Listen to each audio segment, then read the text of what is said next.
Hey guys, my name's Mark, and it's almost election day here in Canada. In the next few minutes, I'd like to introduce you to what should be the most important issue of our time, electoral reform.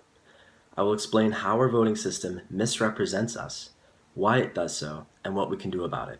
So let's begin. To put it simply, you are being robbed of your vote. I'm serious. In this country, it only takes about 40% of the voting population to ensure political victory, which means that our government and the official policies of our government are decided by this 40%, certainly not a majority. And the other 60% are either unrepresented or underrepresented. Our current system, first past the post, is flawed. It works well in a race with two parties, but fails us when a third party enters the race. And since we have four major parties on the national stage, we are continually stepping into an electoral trap. A good way to visualize our current system is by picturing our neighborhood on Halloween night. Let's look at a single street with 10 houses total, and for argument's sake, we'll say that each homeowner is stingy, only having one treat to give away depending on whose costume they like the most. So a pair of boys, little Stephen and Justin, each wearing a different costume, walk down the street together. Each house they go to must decide on whose costume they like and gift one with a treat. At the end of the night, they check to see who has the most treats, and by extension, the best costume. In this example, Justin has received 6 treats, while Stephen received 4, meaning the neighborhood liked Justin's costume more. So that example was an election representing two parties, with the costumes representing their policies and ideas, and the candidate winning most of the treats, hence winning the election with most of the votes. Now let's see what happens when a third party enters the race. Little Stephen and Justin are joined by Tommy this time around. Stephen has his own distinct costume, while Justin and Tommy are wearing similar costumes, with just a few minor differences in style. When the kids arrive at houses that like Justin and Tommy's costumes, the homeowner must decide on only one of them to give their treat to, as they only have one treat to give away. The houses that like little Stephen's outfit only have him to choose from, and it is to him that they give their treat. So when the boys check to see who has the most treats, they find that Justin and Tommy both received 3 each, while Stephen received 4. Little Stephen proclaims his costume the best and claims the Halloween crown of Canada. But hold on a minute. Something seems off. A majority of houses like Justin and Tommy's costume idea more than Stephen's, yet somehow Stephen won because the homeowners were forced to make a choice and split their treats between 2 candidates instead of 1. How is this possible? How is that fair? First past the post allows for this misrepresentation, with vote splitting happening on a per-riding basis and then multiplied across the country where an illegitimate House of Commons is unveiled. The 2011 Canadian federal election is an example of this, where the Conservative Party won a majority government with only 39% of the popular vote. A real-life example of vote splitting happened in the Ontario riding of Bramley-Gore-Malton, which was won by the Conservatives with 19,900 votes to 19,400 votes. So this isn't some imaginary threat to our system. This is real. To better understand the impact of vote splitting, it is best to envision the parties on a left-to-right political spectrum. It should be immediately clear that the left is quite divided, while the right is completely dominated by the Conservative Party. It wasn't always this way, as there used to be more parties on the right. But in 2003, the PCs and the Canadian Alliance merged to form the present-day Conservative Party. Unite the Right became the mantra, and the way forward as the Conservative Party, under Stephen Harper, won a minority government in 2006. So how do we change our electoral system to better reflect the makeup of the country? 2 contenders are vying to replace our system. The first is preferential voting. This system, also known as ranked ballot voting, is actually an easy concept to grasp. You vote for more than just your first choice of representative. With the choices laid out in front of you, you can rank the candidates in the order of your preference. Once the votes are tallied, the candidate with the least amount of support is eliminated first. This is where the second choice comes in. Officials take the eliminated candidates' ballots and tally the second choices and add those totals to the remaining contenders' total vote count.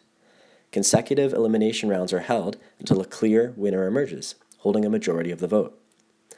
What's great about this system is that it right off the bat eliminates the minority ruling the majority. The governing party will always have the consent of a majority of voters. This also negates the need for strategic voting. You can vote for your favorite candidate, even if they are a long shot, and know that your vote is protected instead of discarded. The other contender for change is proportional representation, specifically the mixed member proportional representation variety, usually abbreviated as MMP. In this system, the overall total of party members in the elected body is intended to mirror the overall proportion of votes received. So whatever percentage a party receives in an election is equal to the percentage of representatives that it will have in government. Under the system, voters will have two votes, one for a local candidate and one for a party. Local MPs are elected to represent ridings, but the party votes are used to allocate representation in the legislature. This way, voters will have made a personal choice for their MP while still advocating for a party.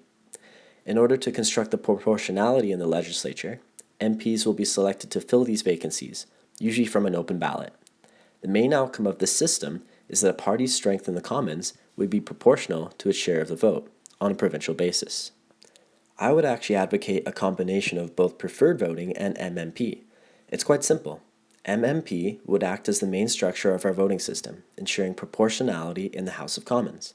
Preferred voting would kick in when it comes to choosing your actual MP. That way we avoid the pitfalls of a candidate with minority vote representing the majority.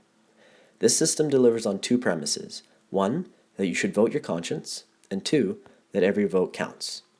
A system that asks you to sacrifice your vote of conscience is not fair and just. It's manipulative, abusive, and demeaning. What's more is that it's crippling our ability to do the right thing. And we are not the only country that first past the post is let down. The United Kingdom went to the polls this past May, electing a majority conservative government with only 37% of the popular vote. Sound familiar?